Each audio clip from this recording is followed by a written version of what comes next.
Ini nggak bisa pakai provokatif, harus pakai analisis. Innama kanal qitalu haitsul taqon nasu. Yang namanya perang itu menjadikan orang tidak berpikir jernih. Ini poin yang diambil oleh Rasulullah. Kalau dibahasakan Nabi curi kesempatan, masuk Nabi dikatakan mencuri, meskipun itu hanya bahasa ya. Enggak mungkin lah kita bahasakan seperti itu. Saya ulang lagi ya. Kenapa ada perang berkesinambungan sampai tahun ke-8 Hijriah? Mulai tahun kedua ada perang Badar sampai tahun 8 Hijriah itu perang terus. Nabi sama orang kafir perang terus. Akibatnya apa Pak Profesor? Namanya perang itu ya nggak kau bermikir. Pokoknya agar ketemu Islam perang, Islam ketemu kafir perang, nggak kau bermikir. Padahal Islam itu bisa diterima oleh akal sehat, harus lewat diskusi, lewat pengamatan, lewat pemikiran, lewat pengendapan berpikir. Makanya Nabi tahu ini masalah besar. Kalau orang perang terus, itu gak kober mikir Islam, tidak sempat diskusi tentang Islam. Makanya Nabi hanya minta satu poin. Oke, perjanjian ini saya turutin semua, tapi saya minta orang kafir semuanya boleh mendiskusikan Islam, boleh seminar tentang Islam. Mereka bilang iya, pada pikiran mereka kan diskusi paling piye. Ternyata betul, ada diskusi. Terus temanya gini, kira-kira bener di Muhammad Abu Jahal. Terus Tuhan Muhammad sama Tuhan Abu Jahal itu keren mana? Diskusi. Tuhan Muhammad itu khaliqus samawati wal ardi, yang menciptakan langit bumi. Sebagaimana kampanyenya Muhammad. Ya mereka masih jangkar bilang Muhammad. Kalau Tuhan kita, ya berhala itu yang kita bikin, yang kadang rusak, yang kadang kudanan, terus lumutan, pokoknya terus diskusi. Kita kok bener pengirannya Muhammad. Terus Muhammad Abu Jahal. Mulai dhisik Muhammad itu ratau bodoh nih. Mulai dulu Muhammad tuh gak pernah bohong. Abu Jahal, waduh, wis bodoh nih ngongkonan. Wis ribet kan? Dan semua diskusi itu mengarah ke kebenaran Islam. Akhirnya ngomong kafir sing tokoh-tokoh ya cara Jawa yo. Wah, semane jebule masalah ini kan.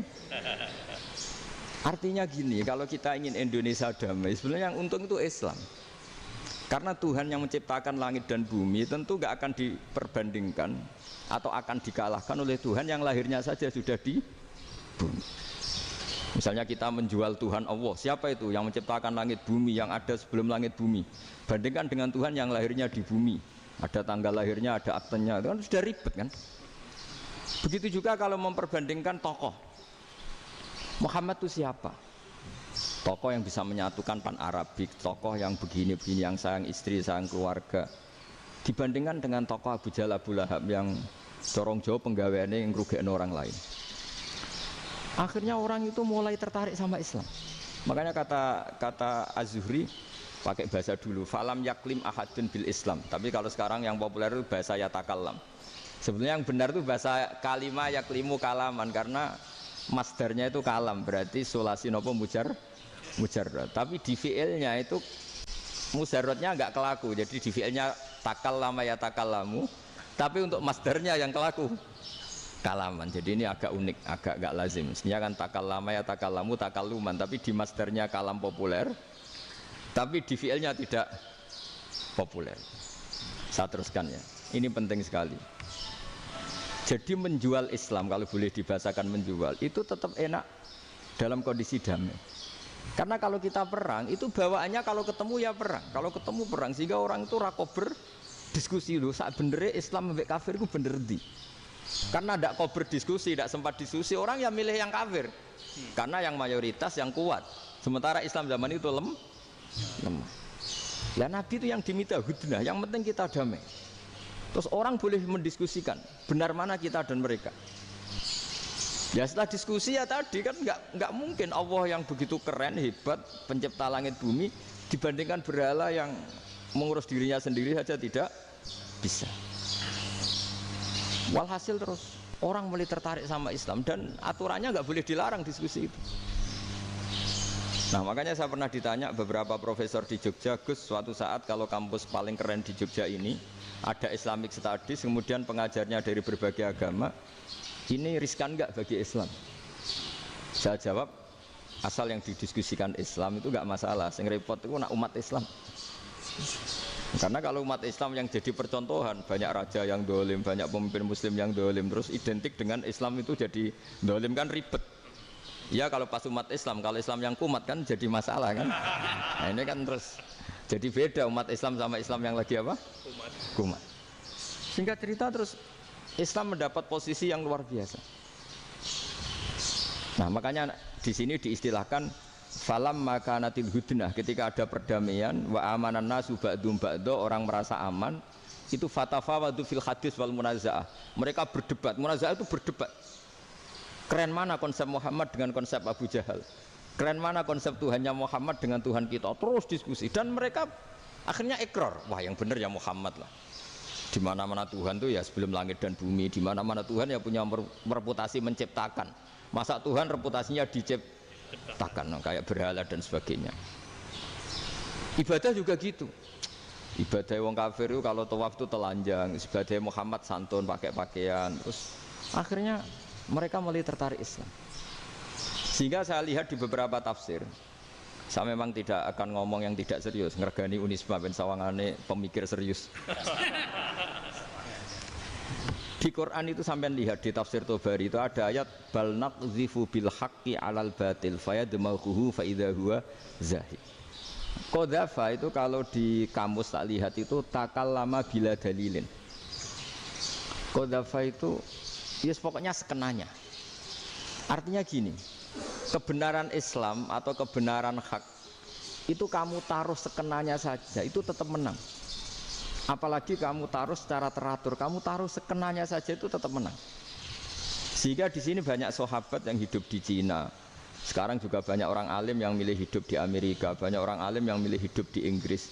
Dan mereka pede, percaya diri karena kebenaran itu kamu letakkan di mana saja itu tetap akan menang, akan menemukan momentum kemenangannya. Misalnya gini, contoh paling gampang. Dulu para peneliti, saya ulang lagi, dulu para peneliti itu ya datang kemana-mana, termasuk Ibnu Battuta, termasuk Ibnu Khaldun, ya semua peneliti itu suka neliti.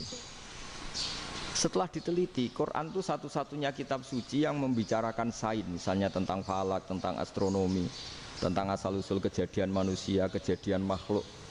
Juga bicara tentang geografi, geologis, semuanya. Sementara kitab lain hanya cerita tentang mawaid wal hikam wal ibar.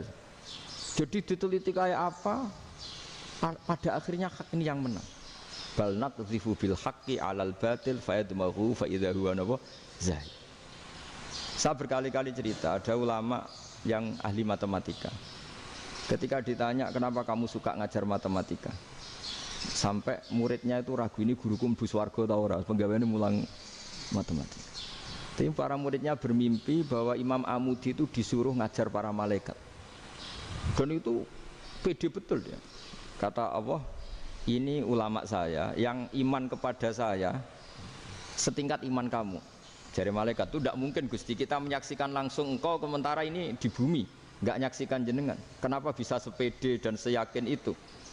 Akhirnya Imam Amudi disuruh ngajarin matematika. Jadi Anda kalau profesor itu nanti harus sempat ngajari malaikat, itu baru benar-benar profesor. Jadi nanti di akhirat ngajari siapa? Malaikat. Jadi ada seminar yang melibatkan banyak malaikat, narasumbernya itu seorang profesor. Itu ketika kenapa engkau begitu yakin kalau Allah itu Tuhan dan Allah itu Al-Wahidus Shomad. Terus Imam Amudi mulai nulis angka gak beraturan, 2, 3, 4, 5 sampai 1 miliar, 1 triliun, semuanya gak beraturan. Kata beliau, nisbatus naini wasalasa ila ma la nihayatalaha iku nisbatul far'i ilal asli. Mbok angka sebanyak apapun, 2 dibanding 1 ya far'ul wahid, 3 dibanding 1 ya far'ul wahid. Semua angka yang enggak terhingga pun dibanding 1 semuanya far'ul wahid. Semua angka sebanyak apapun itu cabang dari angka 1. Fakullu hadil awalim far'un minal wahidis shomad, yaitu Allah Subhanahu wa ta'ala. Wakil malaikat tepuk tangan, iya juga. Jadi begitu juga ada ulama itu ahli gambar. Saya dulu ngaji sama Mbah Mun Al-Husunul Hamidiyah, itu kitabnya itu banyak gambarnya. Dan gale gambar yang ngawur betul, mangga ahli gambar. Saya epol, sempurna lele. Semua gambar bangunan, gambar sapi, pokoknya gambar. Ternyata dia menemukan Tuhan itu dari gambar. Gambar serapi ini atau seruat ini sama. Gambar apik sama ruwet itu sama kalau dalam pandangan tauhid. Dimulai minan nuqtah al-wahidah. Kowe cek gambar sing rapi sing indah, cek gambarmu elek, dimulai dari satu titik. Dan titik ini nuqtatil wujud, yaitu Allah Subhanahu wa taala. Jadi nak cara ahli tauhid gak penting gambare apik, menang lomba atau ora penting. Butuhe hadis surah ini gambar baik yang rapi maupun ndak adalah min nuqtah dari satu titik. Ya, alam raya sebanyak ini mbok gambar mbok ora, cek mulai Mars sampai Jupiter kabeh semua bentuknya yang banyak ini semuanya min nuqtatil wujud, yaitu dari titik wujud. Ini kok Allah Subhanahu wa taala.